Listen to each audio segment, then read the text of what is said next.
Hello and welcome to Right Now, a Broadleaf Writers online program.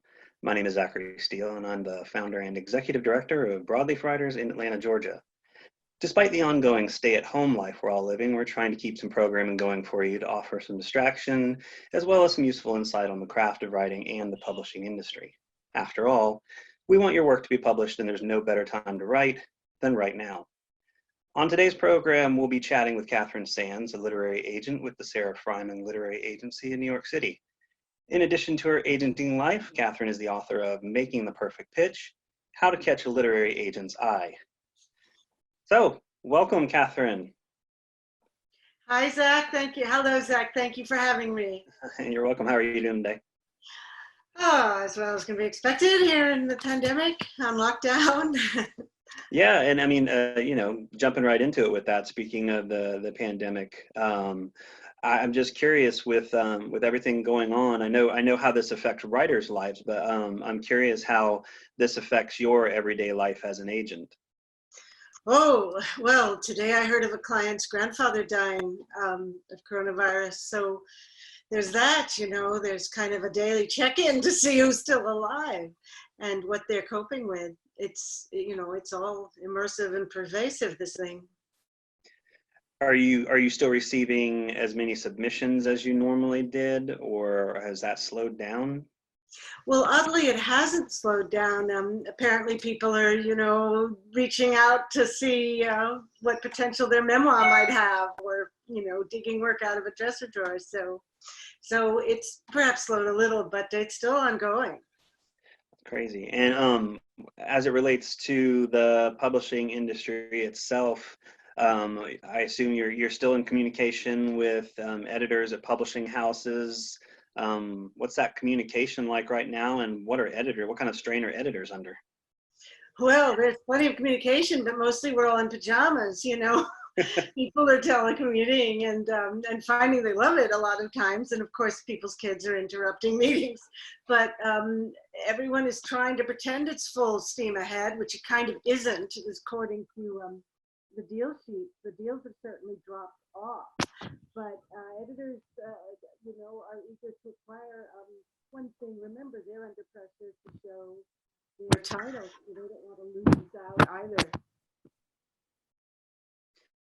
And so, well, we'll move on from the pandemic, and you wrote an entire book about writing the perfect pitch and trying to help writers understand how they can attract the attention of a literary agent. If we were to try to whittle it down to just a few thoughts here, I mean, what would you say that is most important for writers to be paying attention to or thinking of when they sit down to write the pitch before they've even written the first word of it? You mentioned that I didn't exactly write the book. I did a lot of interviewing and trick-or-treating, and I went to agents' offices and asked them to fish out a query that had worked for them and to tell me an anecdote. So I call myself the book's agent provocateur, since I only wrote part of it and interviewed and collected a lot of good examples. But to answer your question, I call the series of mistakes that writers make querial killers, and those are the mistakes that writers emerging and newer writers tend to make when they first query agents. So to distill a few quick thoughts, some of the querial killers are things like being way too general and never being specific, or using log-line language, which is a whole different language. Pitching is essentially a job interview or a movie trailer, I like to tell writers. So you get it wrong if there's no takeaway, if there's no element that might spark or intrigue an agent. Well, what are the most common mistakes that you see as an agent, or in your conversations with other agents in writing this book, that are most common to them? Well, I think I should pick up on a question I didn't answer, which is what should writers first think about? Let me go back to that one and lead in. Writers need to understand and to shift their thinking a bit. The way an agent reviews their work is kind of the way a doctor might look at an x-ray. All kinds of language and things come into it. And decision based on whether they want to read a few pages long before they're making a decision to actively represent someone. So it's important for writers to understand that the person who's reviewing their work is not there to judge it on its merits or whether the writer has any ability. The agent's really thinking, how would I sound agenting this project? Who would I go to?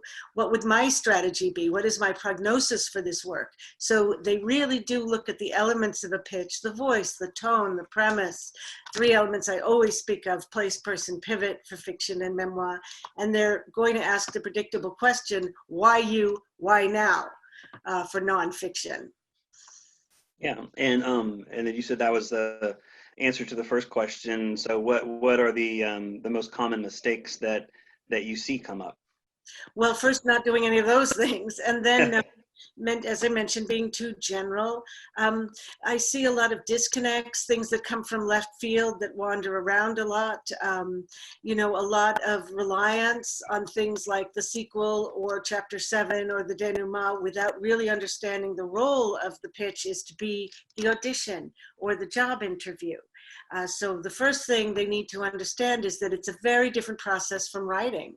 Even though you want to say, read my book, someone has to really decide to read your book. And they only do this on the strength of the pitch. So anything that does not engage, that's too safe or businessy or distant, the camera's often in the other room, it's not on some aspect of the story or character that would really pique the agent's interest. Those are the things people do wrong most of the time. And kind of tailing off of that a little bit, one of the things that I hear writers ask about the most are comp titles and what they're supposed to do with those. Now, I've actually heard agents say they're not as interested in seeing a writer try to make their own comparisons to other books. And then I hear most agents say that they prefer to have some sense of comp title in the pitch. Where do you fall on this? Well, I hate comp titles. I absolutely hate comp titles as a practice, but it is a growing request. It came out of marketing and sales rep conversations, and it's filtered to agents and all the way to writers themselves. Writers invariably don't have the right shorthand for comp titles because that's what it's meant to be. It's not really meant to be a comp title, comparative or complementary, as we might call them, or competitive, which is probably more germane for nonfiction. For example, if there's a category killer like What to Expect When You're Expecting, that might be a comp title for a pregnancy question book, but it's not going to serve the author to refer to it unless the author can absolutely point out what is distinctive and different, why someone who bought that book would also buy the newer book. I hate it because it's every reason not to buy a book half the time. Also, it's not the language of book selling is meant to be a shorthand so that if you're doing a domestic drama, yes, Girl in the on a Train might be a comp title, but it's not meant to be used, you know, the way a lot of writers use it. For example, they might say, oh, I'm interested in the world the way Saul Bellow is, or, you know, this is, I'd say Nabokov's, you know, Observation of Human Condition makes it a comp title. It's usually not that. It's maybe a recent book within 5 or 7 years, probably not more, that shows readership. So if you're doing a police procedural, Lisa Scatolini, Ed McBain, classic writers, are they your comp titles? Because somebody would love a twisty tale that makes great use of the procedural aspects of the story. You're looking for shorthand more than anything else. You're not looking to understand it from your perspective. You're really looking to pick comp titles that convey as fast as possible what your book would be and why readers would like it. If you can sum up anything in one sentence, that is gold. Nice. And generally with a pitch, and I guess, you know, to clarify, I guess I'm speaking about query letters that are sent with submissions. Is there any particular tone that you're looking for? Do you want somebody to let their personality show, or are you just wanting something that's just straight by the book? By the book, you want it to be a kind of, you know, quick hit or amuse bouche or appetizer, setting the stage for the book. So if this is humorous, quirky, cute, and punchy, you want your voice and your query to reflect that. You know, if it's chilling, thrilling, and scary, you want some moment, some cliffhanger, or some mystery to be conveyed to as fast as possible. So yes, we are evaluating that. You know, how quickly can you get attention for exactly what you are saying you know how to do. We actually do think in terms of intention and execution. What is this author's intention here in this letter? And in 2 or 3 paragraphs, have I seen how that author might execute it? Okay. And I guess tailing back to sort of tying into the whole pandemic issue and everything, are editors still actively buying right now? Are they buying less, or are they buying the same? How is that part of the industry going? Well, there were far less deals announced today than 3 weeks ago, but editors do say they're buying. What agents seem to agree about is that right now the big front list books with all the bells and whistles are in more danger of not being broken out in the way the publisher had hoped for. Many are being postponed, and certainly I've even heard of cancellations.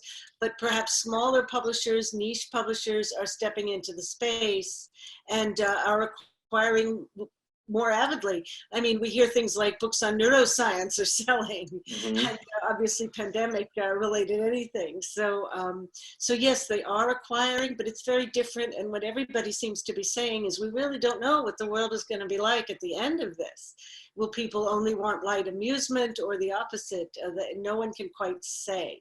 But the industry continues, and while I wouldn't use a word like buoyancy, there are new books being announced.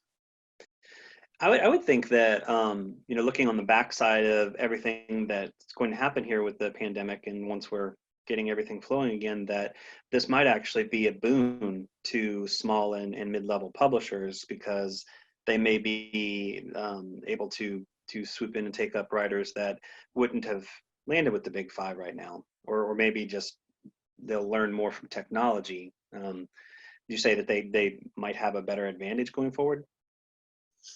Well, what we are hearing is that there are going to be very different ways people publish. We're hearing of things like profit sharing, 50-50 with authors really becoming, you know, a main area of publishing. It's very, very new to even say this out loud, but, you know, authors may find there's an advantage, things like that as we go forward. There may be very different structures in contracts and the ways authors work with their publisher. But it is too early to say anything definitive. Um, Tailing back to the book, aside from citing your book, which I do completely believe that everybody should be buying to learn what you learned in talking to other agents, are there any other resources that you can point writers to that would help them in their efforts to write better pitches, better query letters? Well, my lovely colleague and friend Elizabeth Kratz just did a book called The Author's Checklist. My other lovely friend Regina Brooks did a book called You Should Really Write a Book, which is on the writing of memoir. So those are 2 excellent resources. For nonfiction proposals, Michael Larson has done a standard along with Jody Rang, this current edition. Anything Jeff Herman puts out, Insider's Guide to Editors, Publishers, and Agents, or some loitering there, also worth getting. And of course, Writer's Digest magazine is a gold standard for information. Yeah, nice. You'd mentioned nonfiction books, and that got my brain going to the many questions that I get from writers at our conferences and stuff. And one of them that pops up the most is for people who are interested in writing nonfiction.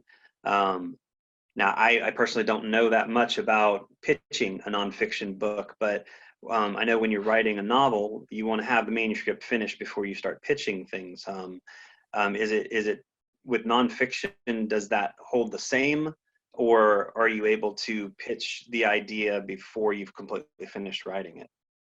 Well, most often, nonfiction is sold on the strength of a proposal, which has very established component parts, the overview, a competitive book section, and maybe that's accompanied by a table of contents or an annotated table of contents and 2 chapters. So it's in a sense a mini book, and it's architectural plans to some extent, but it addresses every aspect of what the book would really be like. So no, you don't have to write the whole book and to sell a work of nonfiction. In memoir and fiction tend to sell the same way in that they usually have to be book length completed works, simply because the publisher needs to see how the entire work would read. But we do have some shortcuts in this. Sometimes an editor is short a book and says, you know, I'll take it on the strength of very little, or something so timely, or they've worked with the author to such an extent that there's a lot of trust and goodwill and no concern about the quality of the writing. That can happen too. Okay. One of the things that I've been doing this year is, because it's a personal question that I've been wanting to answer for myself, and I've been asking writers the same question. I would love to get your input as both an agent and someone who's reading constantly.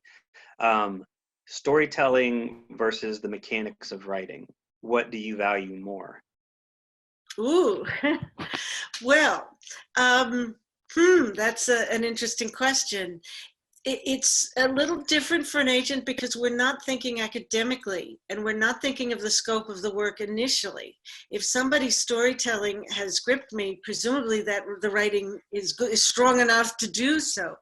We also are very used to editorial coaches and editorial ghosts. So a writer or writing services can always be brought in if needed, if something is promising. Certainly in nonfiction, it's always done very often, you know, very often a chef or a doctor simply will benefit from literary or writing services.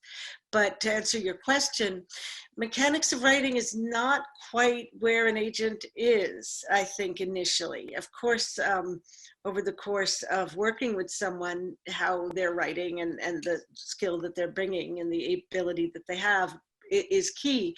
But a story that's poorly written is not something you can really agent. You know, we might love ideas, but as you know, they can't be copyrighted. There's nothing to be done with a writer who might have a great idea or a great premise, but actually is not strong enough as a writer.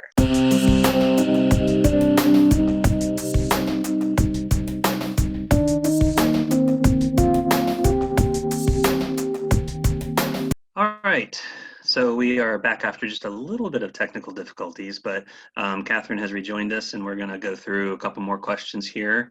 The one that I had leading off was the role of an agent with a writer's manuscript. So Katharine, when you have clients whose manuscripts you are representing, what level of editing and developing work do you play with it?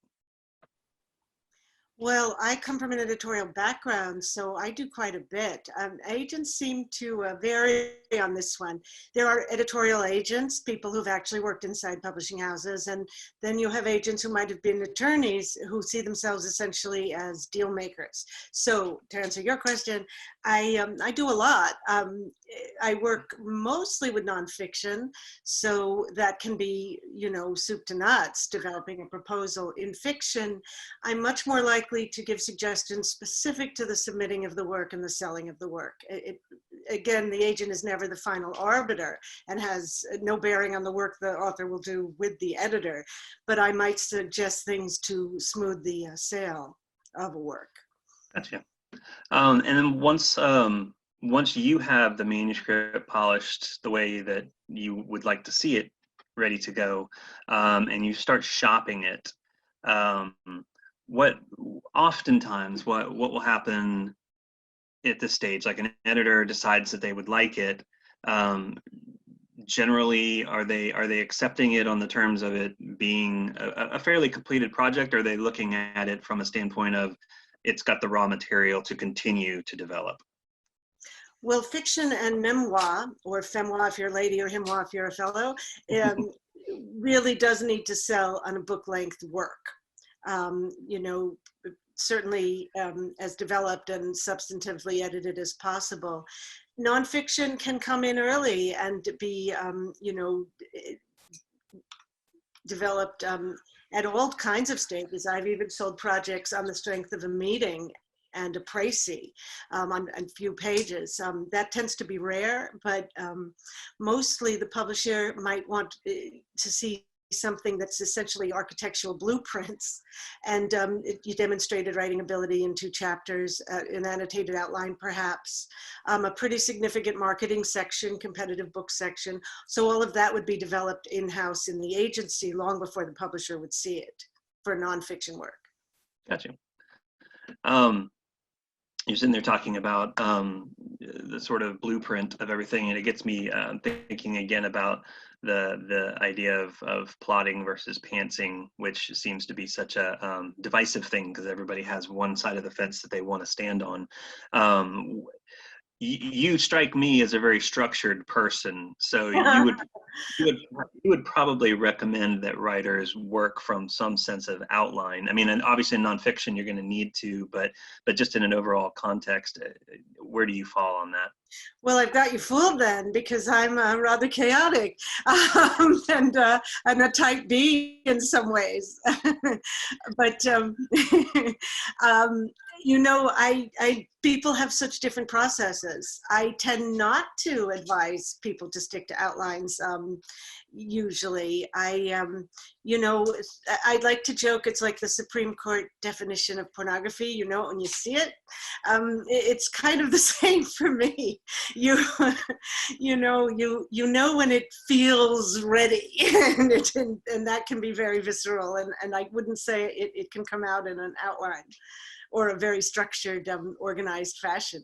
Some of the most exciting moments for me have been really developmental. I mean, sitting with a chef after hours by the stove, you know, and cooking up a book. I mean, to me, that's really fun.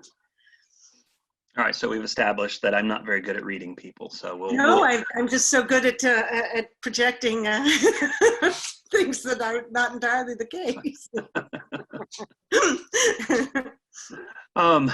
Well, I think probably I have like one more question for you, and it's a very generalized thing.